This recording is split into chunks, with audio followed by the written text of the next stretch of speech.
desde el minuto uno que llegué al aeropuerto, así que agradecerles a ustedes por estar acá, a las autoridades de la jornada. Es un placer para mí y sobre todo por esta invitación para hablar principalmente de uno de los temas más importantes, ¿no? Que es Muscle D. ¿Por qué les digo que es el más importante? Principalmente porque afecta al 20 al 30% de la población y probablemente, aunque algunos especialistas no se dediquen concretamente al hígado, piensen que en la sala de espera de cualquiera de sus consultas, seguramente 3 de cada 10 pacientes que los esperan tienen esta patología y tenemos que aprender a identificar estos pacientes que son de riesgo. Entonces, el Muscle D como riesgo oncogénico probablemente no lo podemos ver como una complicación individual de cada paciente, sino que se ha vuelto un problema de salud pública. Es decir, si 3 de cada 10 personas tienen probablemente Muscle D, es muy probable que tengan un riesgo muy aumentado oncogénico y tenemos que pensar más allá del hígado y tenemos que pensar en patologías que ustedes conocen muy bien, sobre todo lo que son los tumores gastrointestinales.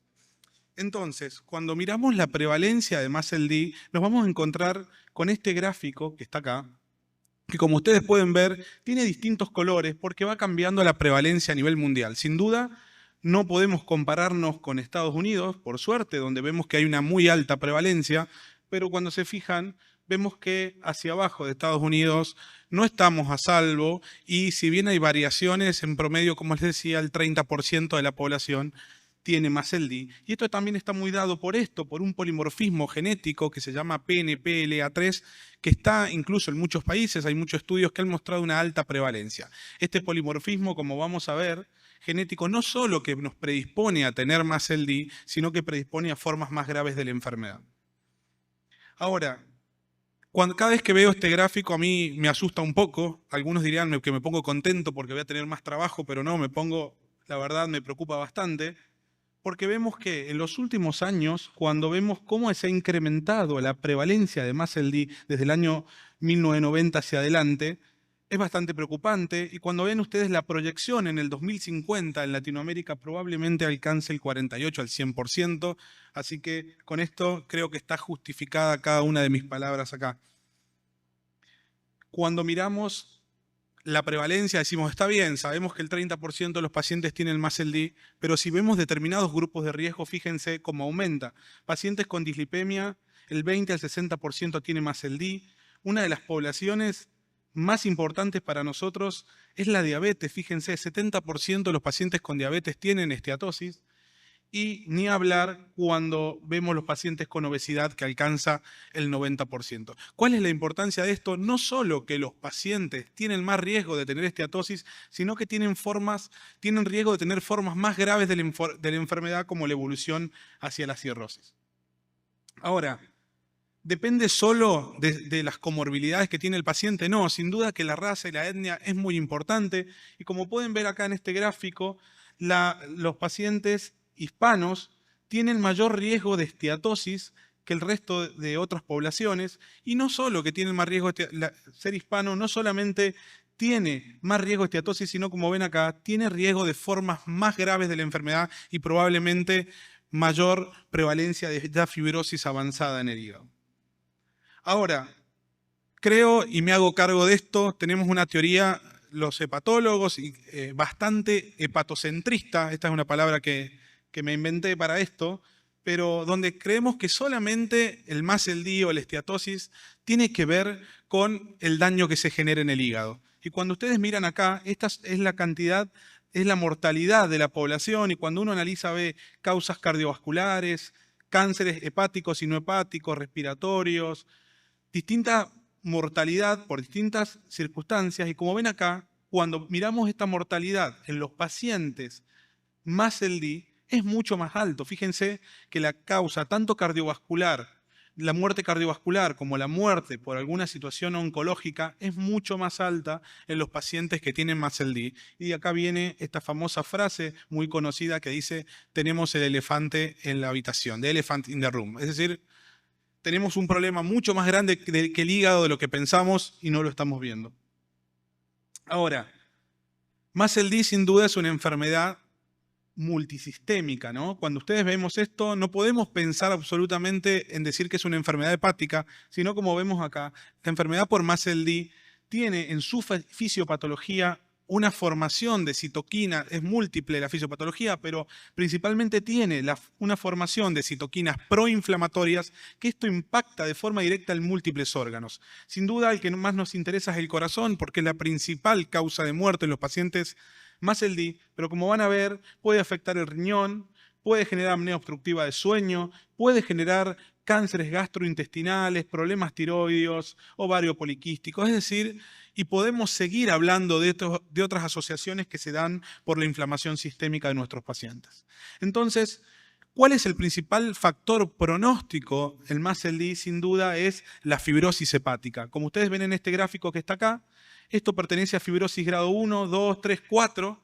Mientras más fibrosis en el hígado tiene el paciente, mayor mortalidad por todas las causas. Por lo cual ha sido muy importante para nosotros, quienes nos dedicamos a la hepatología, trabajar estos últimos años en la evaluación no invasiva de la fibrosis. Sin duda no podemos biopsiar a todos los pacientes, pero sí podemos evaluar la fibrosis de forma no invasiva con métodos o scores, que principalmente son bioquímicos, o con métodos de imagen. Esta es un gráfico, un algoritmo que presentamos ahora en diciembre, lo presentamos la primera semana de diciembre en Argentina, que es sobre nuestra guía de MASLD, donde nos consensuamos con el resto del mundo, tratando de simplificarlo, donde decimos, lo primer gesto que deberíamos hacer en un paciente, no importa la especialidad que nos dediquemos, todos vemos pacientes con esteatosis, es el cálculo del score de FIB4, que ya lo vamos a ver un poco más detallado después, y donde decimos menos de 1.3, este paciente probablemente puede estar en cualquier línea de atención primaria y es un paciente que ustedes por ahí pueden darle los consejos necesarios nutricionales y de actividad física como cualquiera. Ahora, los pacientes que tienen un FIB4 mayor a 1.3 deben ser sometidos a una elastografía y deben ser evaluados por hepatólogos o gastroenterólogos con formación en hepatología, porque es una subpoblación de pacientes que requiere cuidados especiales, como screening de hepatocarcinoma, screening de trombosis de la vena porta, prevención de hemorragia varicial, etc. Entonces, este es un podio medio triste, pero podio al fin, donde vemos de qué se mueren los pacientes con esteatosis. Sin duda, la primera causa es la cardiovascular, la segunda son las neoplasias y recién la tercera causa es el hígado y hoy esta segunda causa es el tema que nos ocupa. Entonces, brevemente, mi idea era proponerles un recorrido cortito, pero conciso, sobre el riesgo oncogénico del MASLD, hablando principalmente qué pasa en la fisiopatología para que estos pacientes tengan más riesgo de tumores, para hablar brevemente de cuáles son los tumores hepáticos y diferenciar cuáles se dan en cirrosis, cuáles tumores se dan en pacientes sin cirrosis y también no estamos a salvo de los tumores extrahepáticos. Entonces, cuando miramos nosotros el hepatocarcinoma, sin duda es el tumor más frecuente y representa el 85 al 90% de todos los tumores del hígado. Es muy frecuente en los pacientes MASLD porque generalmente, yo acá lo veo perfecto, pero no sé si, bueno, se pierde un poco la imagen, pero acá en la pantalla está muy bien. El hígado va evolucionando desde la esteatosis hasta la cirrosis y hasta el hepatocarcinoma. Entonces, como podemos ver acá, hay una predisposición anual o una probabilidad anual importante de que los pacientes con cirrosis puedan tener hepatocarcinoma. ¿Qué hay en cuanto a la fisiopatología? Bueno, en cuanto a la fisiopatología sabemos que no es únicamente una, sino que se activan varias vías moleculares, probablemente esto genere inflamación y fibrosis, y sobre todo se generan alteraciones en las células CD4 y CD8, que son las principales implicadas, pero un dato no menor es que hay una asociación muy importante entre MASLD, la microbiota y los tumores hepáticos. En cuanto a las curvas, cuando decimos, bueno, ¿quiénes son los pacientes que más riesgo tienen de tener un hepatocarcinoma? Sin duda son los pacientes que tienen una enfermedad asociada al consumo de alcohol. Después viene el MET-ALD, que son los pacientes con esteatosis metabólicas que además consumen alcohol. Y por último, los pacientes MASLD. Es decir, si yo tengo esteatosis, tengo un riesgo aumentado de hepatocarcinoma y si además le agrego el consumo de alcohol, puedo duplicar ese riesgo.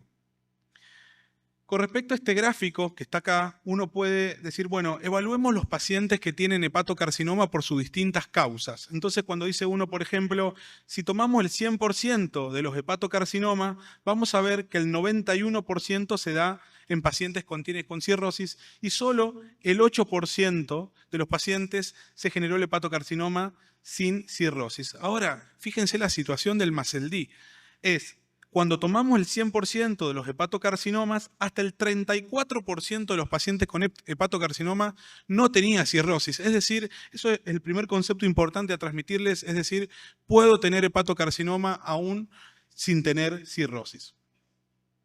Entonces, decimos, bueno, el riesgo anual es este que ustedes ven acá, con cirrosis, pero fíjense que si bien es mucho menor, existe el riesgo de los pacientes con esteatosis y sobre todo con inflamación, con el MASH, de poder evolucionar con el tiempo hacia un hepatocarcinoma. Es un riesgo no despreciable. Entonces, sin duda nosotros sabemos que si bien puede haber tumores, sobre todo hepatocarcinoma, en pacientes que no tienen cirrosis, dependemos de la fibrosis. Mientras más fibrosis en el hígado hay, más mortalidad, más riesgo de cirrosis y más riesgo de hepatocarcinoma. Y como podemos ver acá, mientras más fibrosis tiene el paciente, más riesgo de hepatocarcinoma, y mientras más fibrosis tiene el paciente, tiene mayor probabilidad en su vida de desarrollar algún tipo de tumor extrahepático. ¿Cuáles son los modificadores de riesgo? Sin duda los modificadores de riesgo son estos que ven acá. La diabetes, la obesidad, o sea, todo lo que es el síndrome metabólico, y después obviamente hay otros factores asociados principalmente al sexo y la genética del paciente. Entonces, la obesidad como factor de riesgo es clave, es decir, nosotros ya sabemos que independiente del MASLD, los pacientes con obesidad tienen más riesgo por la inflamación crónica que se genera, los cambios en la microbiota, tienen mucho mayor riesgo de tener tumores, pero también tienen mucho más riesgo de tener tumores a nivel hepático y son tumores de una alta mortalidad.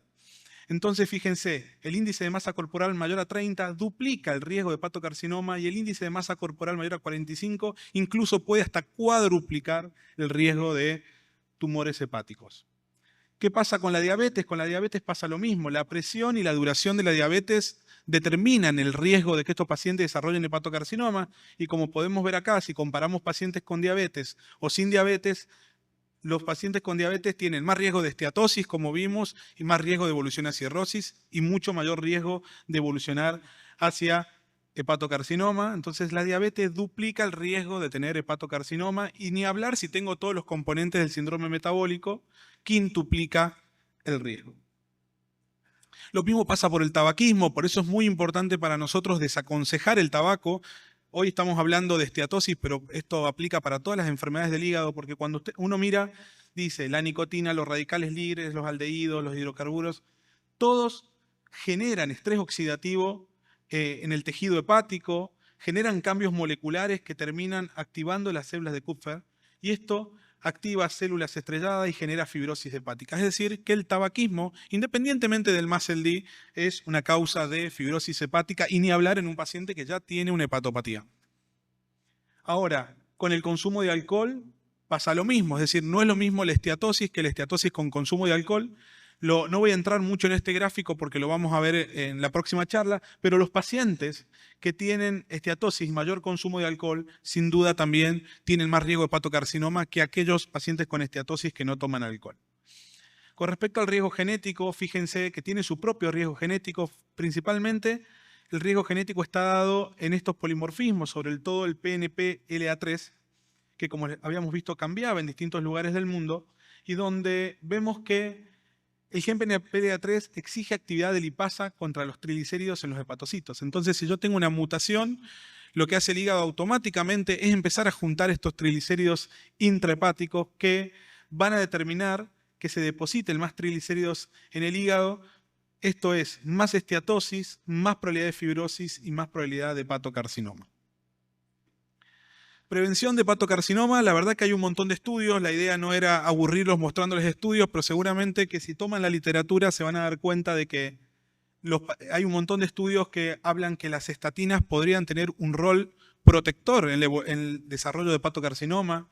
Lo mismo con el café, ustedes saben que hay múltiples publicaciones actualmente que no solo que el café podría prevenir la esteatosis o el desarrollo de cirrosis o de hepatocarcinoma. Obviamente en el café no torrado, esto lo explico siempre en Argentina porque principalmente o lamentablemente principalmente la gente consume café torrado, pero es un factor que podría ser preventivo. Lo que hoy nos discutimos es cuánto café, así que veo caras muy contentas de saber que el café puede prevenir el hígado graso. La aspirina, la metformina, hay estudios que no avalan que nosotros tratemos a los pacientes con esto, pero son muy sugerentes probablemente a futuro de que tengan un rol muy beneficioso. Esto no pretendo que lo lean, simplemente contarles que hay en desarrollo varios métodos indirectos para la evaluación del riesgo de hepatocarcinoma en cirrosis. Esto está puesto en chiquitito a propósito para que vean que hay un montón y el mensaje es que todavía no tenemos ninguno validado. ¿Qué pasa con el screening de hepatocarcinoma en los pacientes MASLD? Sin duda ustedes saben que el screening de hepatocarcinoma se debe realizar en todos los pacientes que tienen cirrosis de cualquier etiología. Sin duda no se recomienda en pacientes que tienen una fibrosis menor a 3. ¿Qué dicen las guías? Las guías dicen que a partir del F3, la fibrosis grado 3, los pacientes son de alto riesgo de hepatocarcinoma, por eso los pacientes deberíamos hacerle screening. Hay que identificar también el riesgo individual del paciente. No es lo mismo un paciente que tiene un familiar de primer grado con riesgo con cirrosis o hepatocarcinoma por MASLD. No es lo mismo la etnia del paciente. No es lo mismo si el paciente tiene o no asociados factores cardiometabólicos que obviamente, como vimos recién, incrementan el riesgo. La ecografía hepática sin duda es un método económico, es un método simple y es un muy buen método, tiene una muy buena sensibilidad y especificidad para diagnosticar hepatocarcinoma, por lo cual lo utilizamos, y se ha visto que incrementa la detección, la sensibilidad, hasta en el 63%, si yo además de la ecografía les hago una alfa-fetoproteína. Lo ideal para estos pacientes no es la ecografía común, sino que es la ecografía tipo Doppler, porque obviamente cuando nosotros evaluamos cada 6 meses un paciente con cirrosis, hacemos el screening, también estamos tratando de ver que con el paso del tiempo no desarrolle una trombosis de la porta, por lo cual lo recomendable es el Doppler hepático. Tenemos que mirar un poco más allá de los tumores hepáticos y como les contaba al principio, la fisiopatología impacta en todo el sistema y fíjense, hay múltiples órganos que pueden verse afectados y generar, por lo tanto, cánceres que se llaman extrahepáticos, sobre todo los gastrointestinales. Esto no solo está dado por el impacto sistémico del MASLD y la liberación de citoquinas proinflamatorias del hígado, sino que también está dado por esto, ¿no? El síndrome metabólico de por sí en las personas es un driver principal para generar cánceres extrahepáticos y ni hablar del desarrollo de la enfermedad hepática. Entonces, fíjense, los tumores extrahepáticos son al menos 8 veces más frecuentes que el hepatocarcinoma. Es decir, que ustedes cuando ven pacientes que tienen MASLD, tienen mucho más riesgo de tener cáncer gástrico, cáncer de colon, que cualquier paciente que no es MASLD, por lo cual no deberíamos perder la atención. Y fíjense, mayor riesgo de cáncer de útero, de mama, de próstata, y esto nos tiene que alentar a ser más rigurosos en estos pacientes con los programas de screening o tamizaje. Cuando vemos los pacientes que no tienen esteatosis comparados con la esteatosis, y dice uno, bueno, miramos cánceres de esófago, estómago, páncreas, colon, hígado, fíjense cómo se dan en los pacientes sin MASLD y fíjense cómo este porcentaje en azul y celeste, cómo aumenta notablemente la prevalencia de estos cánceres en pacientes que tienen esteatosis hepática asociada. ¿Qué podemos hacer? Es medio decepcionante, pero la verdad es que no existen estrategias de vigilancia ajustadas a estos pacientes con MASLD, por lo cual las recomendaciones son las mismas de screening o tamizaje para el resto de la población. ¿Qué sí podemos hacer? Mientras que no existan estrategias específicas de vigilancia, en pacientes con MASLD debemos tener una actitud muy proactiva, identificar el riesgo, reforzar los tamizajes y mantener alerta clínica frente a neoplasias extropáticas, les diría que aún más que en la población general. Nueva frontera, sin duda, el futuro está en la inteligencia artificial, los biomarcadores líquidos, los multiomics y la vigilancia personalizada, pero aún nos falta un camino por recorrer, pero probablemente este sea el futuro. Entonces, como conclusión es decirle que el MASLD redefine el riesgo oncológico y no es solo hepático, estamos hablando de una enfermedad sistémica. La ausencia de cirrosis no implica bajo riesgo, necesitamos replantear nuestros métodos de vigilancia en estos pacientes. El eje metabólico no solo explica la enfermedad, sino también su potencial carcinogénico. Hoy no contamos con estrategias de vigilancia bien definidas para todo el espectro oncológico, pero sí con suficiente evidencia para no ignorar que es una de las principales causas de muerte, y seguir centrado exclusivamente en el hígado es subestimar claramente la enfermedad. Muchas gracias.